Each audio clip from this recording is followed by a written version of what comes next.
Marjorie Taylor Green says she's now accusing left-wing groups of fomenting Los Angeles arrest, okay? Marjorie Taylor Green, she is a powerhouse, a ferocious... A lot of people said she might be Trump's VP. I was just honestly kind of hoping she would be just for entertainment value. Obviously, J.D. Vance is awesome, okay? No question about it. But I was like, libs hate Marjorie Taylor Green. Libs hate her. I think she even got censored at one point because she just kept speaking her mouth, which I appreciate. You know, obviously I don't want anything bad coming out of her mouth, but I appreciate it. So let's tune in, guys. There is a unifying belief of the left, a hatred of America and Western civilization. Anti-Israel extremism is frequently part of a broader anti-Western sentiment. It's why so many of the protesters at the LA anti-ICE riots are flying Palestinian flags while burning the American flag, and why Isra Hirsi, the daughter of a congresswoman who sits on Foreign Affairs, Ilhan Omar, said on her Instagram last week, from LA to Rafah, there is one common oppressor, death to the colonial empire. She also drew this connection between ICE enforcement in LA and Israel's war against Hamas. For the left, everything can be reduced to white people oppressing brown people. Whether it be a BLM riot, a pro-Palestinian encampment, or an attempt to impede ICE from enforcing federal immigration laws, these protests are all organized by the same professional left-wing activists whose intent is to cause as much civil unrest and chaos as possible. Elias Rodriguez, the man who shot and killed 2 Israeli embassy officials last month, was deeply involved in this far-left activist ecosystem. Mr. Carafano, what far-left groups was Elias Rodriguez involved with? So you raise a really important point, which is why that the threat of anti-Semitism and anti-Zionism in the United States is a bigger and broader problem. Because when we look at the organizations which have supported, encouraged, or discussed these... I'm short on time, Mr. Carafano. No. What organizations? So this is the Party of Socialism and Liberation, Great. which has also been engaged in activities like BLM and other riots as well. Now, would that be linked to Neville Ray Singham? Does that name ring a bell? He is widely recognized as a major funder of the organization, and that's from Wikipedia. So right. And just to go further on who Neville Ray Singham is, he's the son of a Sri Lankan immigrant and Cuban immigrant. But in 1974, he was investigated by the FBI for his ties to groups engaged against the United States interest. He was a member of a Maoist group. He's also said to be nearly a billionaire and gives his money frequently to left-wing organizations. He's even linked to the CCP. He currently lives and works in Shanghai. He shares office space with a Chinese propaganda firm focused on presenting a positive image of China to the global South. And in 2019, he started a consulting business with Chinese partners active in the propaganda apparatus of the CCP. He has provided significant funding to pro-China media outlets around the world, and he even married Jody Evans, the founder of Code Pink, in 2017. She used to be against China, but she's not anymore, and she's currently co-authoring a book titled China is Not Our Enemy. You know what's really interesting about this man is he uses the Goldman Sachs Philanthropy Fund. There's a lot of Americans invest their money with Goldman Sachs, but the Goldman Sachs Philanthropy Fund is a dark money clearinghouse to obscure his identity, Singham's identity, while facilitating the transfer of substantial sums to nonprofit.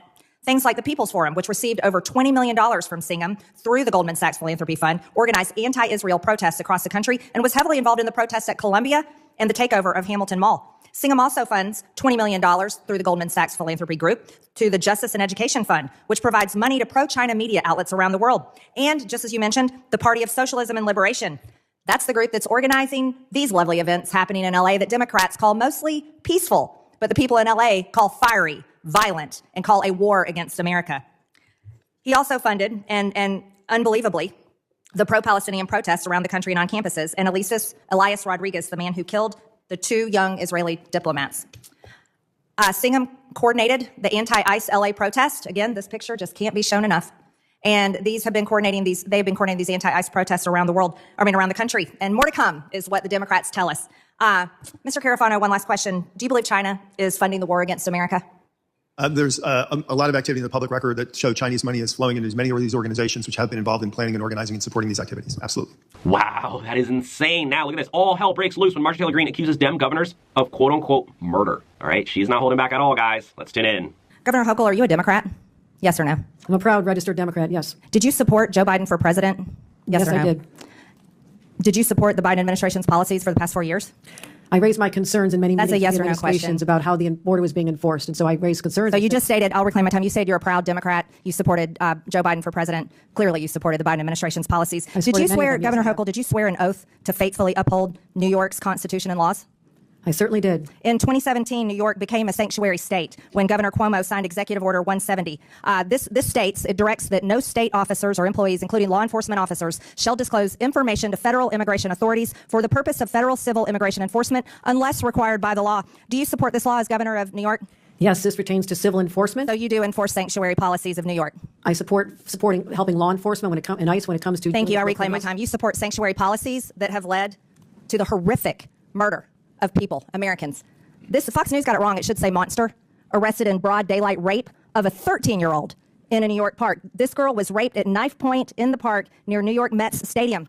That's your state, Governor Hochul. New York Post also got it wrong and called him a migrant. That's a monster. Busted in brutal beating of New York PD cops in Times Square are members of bloodthirsty Tren Aragua gangs. That's your state where you support your sanctuary state laws. Also, Governor Hochul, do you recognize this image where a homeless woman was burned alive by an illegal alien monster, where you uphold the laws to protect these monsters in your state, and then you force the New York citizens that pay taxes to pay for these people? This is the result of your sick and disgusting treasonous laws that you uphold as governor. New York is not a I sanctuary didn't state for recognize you, Ms. criminals. Hochul. This is my time. Do you know the name Laken Riley? Do you know the name I Laken do. Riley? Yes, I do. Oh, you do. Jose Ibarra murdered 22-year-old Laken Riley. He's an illegal alien monster from Venezuela, convicted of 10 charges. He was first arrested by the Biden administration that you stated that you support. Joe Biden for president, right? Proud Democrat, Governor Hochul. First arrested at the border and released by the Democrats that you support. Then, guess what? He made it to New York because the Biden administration flew illegals all over the country, and your state was one that accepted them. He lived at the Crown Plaza Hotel in Queens, an upscale hotel that was turned into an illegal alien shelter at the taxpayers' expense. $2 million a month went to this hotel. The second time he was arrested was in the state of New York for endangering a child. But he was released quickly before ICE could even issue a detainer, because you support those laws, Governor Hochul. Then he flew, get this is shocking. He flew from the state of New York to my home state in Georgia, and you all paid for it. Because, why? Because it was reticketing. And that was the little gift that you were giving my state by sending monsters there. Cost the state of New York $5 to $10 million a day to feed and house illegals. Are you smiling at me about this? You look like you got quite a smile on your face. No. Because I can The tell you. gentlelady will not. This is my time, reclaiming my time. I'm thinking about Don't you dare Don't attack smile the witness. about the murder of I'm Laken thinking Riley. about her parents. The third Don't time, question the how I third look. time Jose My heart Ibarra- is breaking for her my parents. time, Governor Hochul. The third time he was arrested was in the sanctuary city of Athens, another Democrat policy. And then he went on and attempted to rape Laken Riley and murdered her. He murdered her. Let me explain something to you. This little girl right here, she would be alive today if you weren't such a treasonous governor supporting sanctuary laws in the state of New York. This little girl would be alive today, and her mother very much would like for her to be alive. This is outrageous for anybody in this country to support, for non-citizens to be able to come in our country, be able to travel wherever they want, and then make taxpayers pay to house them, feed them, and then give them a plane ticket after they had been arrested in their state. That's what you did. You are responsible for the murder of this little girl, Laken Riley. And the Department of Justice should prosecute you for her murder. Objection. I don't care how much you object. And if Objection. you support it too, Objection. you're responsible for her murder. Right. I yield Gentlelady- my answer to you. On a point of order. Gentlelady- Point of order. Gentlelady's time's On a point of expired. order. State your point. Mr. Chairman, these witnesses have been here for over 4 hours. They've all voluntarily have been engaging with our members with respect. They've all treated our members with respect. Laken Our Riley rules is of dead decorum- forever. Our rules of Forever. decorum- Forever. our They rules can of sit decorum there all reclaiming day. my time. Hold on. No, wait. Reclaiming my time. State your point. I'm trying to. State your Let- point. let me do No. without It's a interruption. point of inquiry, Our not a rules- debate. Our You've had your rules, time. our rules, if you would let me speak, our rules of decorum dictate that our witnesses should be treated with respect, and I ask you to enforce decorum and remind committee members to treat our witnesses with respect. Now, Marjorie Taylor Green came out and spoke about what Elon Musk is doing. She has some words to say about Elon. Let's tune in, guys. Doge Subcommittee Chairwoman Marjorie Taylor Green, Congresswoman Green, Oh, yeah, I forgot she's also on the Doge team, too. joins us now with more. I'm actually very appreciative to Elon Musk, the smartest guy in the world, one of the richest guys in the world. It's volunteering to do this for our country and exposing their reckless spending and abuse of taxpayer dollars. I'm grateful for it. I completely agree with you, Sean. Elon Musk is giving our entire country an inside look at the actual fraud, waste, abuse that's been going on for decades. And Americans are cheering and cheering and cheering. You know, everyone did vote for this. This is exactly what we voted for. This is what we campaigned for, and this is what President Trump promised to the American people. Yep. And, you know, today in our Doge Committee hearing, we were talking about $2.7 trillion that have been basically stolen from the American people through improper payments. This is money that's gone to dead people, criminals, basically criminal gangs in foreign countries through personal identity theft. And Democrats acted like that. They acted like complete clowns. So, you know, I think the Democrat Party just hasn't figured out who they are, but they've decided to fight against the very issue that most Americans really care about, and that's $36 trillion in debt. Yeah, we need to pay off our debt, guys. Go full Dave Ramsey mode, baby. I love how Marjorie's wearing a cross necklace, too. It's pretty cool. Now, Marjorie Taylor Green, look at this. Trolls Democrats with their faces over Alberto Garcia. Marjorie Taylor Green, she's not holding back, my friends. If you haven't learned that already, she's not afraid to speak her mind. These are the types of people we need up there. All right, let's tune in. I rise in support of H.R. 2056, District of Columbia Federal Immigration Compliance Act, introduced by my good friend, Mr. Clay Higgins of Louisiana. Bringing in and harboring illegal aliens is not only a crime under federal law, but it is an absolute affront to the American people. As a matter of fact, It already says in our law under Title 8, Section 1324, that there are criminal penalties for any person who, knowing or in reckless disregard of the fact that an alien has come to, entered, or remains in the United States in violation of law, conceals, harbors, or shields from detection, or attempts to conceal, harbor, or shield from detection such an alien in any place, including any building or any means of transportation. This is already our law, but not here in Washington, D.C. Prohibiting officials from cooperating with federal immigration agencies and preventing the release of an individual in custody for the purpose of transferring them to a federal immigration agency is shielding and concealing illegal aliens for my Democrat colleagues. Sanctuary cities that protect and defend these criminal illegal aliens, and by definition, if they've broken our immigration laws, they are criminals and they must be held accountable. Because of Democrats' last 4 years of wide open borders, we experienced one of the greatest national security threats in our entire history as a country. Democrats welcomed over 13 million people from all over the world to come across our border, and then they made the American people pay for them. This was outrageous. These are people that came into our country, invaded our country, raped our women and children, murdered our own people, and then the cartels trafficked fentanyl across from China that killed an average of 300 people a day. They set historic records by allowing the highest number of border encounters ever recorded in a single day. That was in a single month.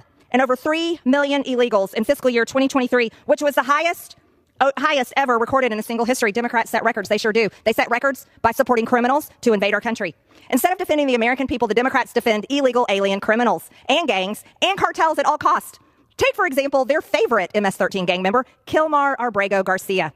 This MS-13 gang member, wife beater, was deported to El Salvador for countless violations of our laws. Democrats labeled him wrongfully deported Maryland man, oh boo-hoo, and they flew to El Salvador to meet with him. Thank you. And Democrats couldn't wait to go on vacation to go down and pretend like they cared about this MS-13 gang member, like they really actually do. He is now being charged on multiple felony counts for human trafficking. As a matter of fact, we're thrilled to bring him back and prosecute him and make you guys continue to own him. Remember, he's your Maryland man. According to the indictment, his transporting of illegals spans decades and includes children and MS-13 gang members. He is alleged to have participated in more than 100 trips. Wow, that's impressive. That's the face of the Democrat Party.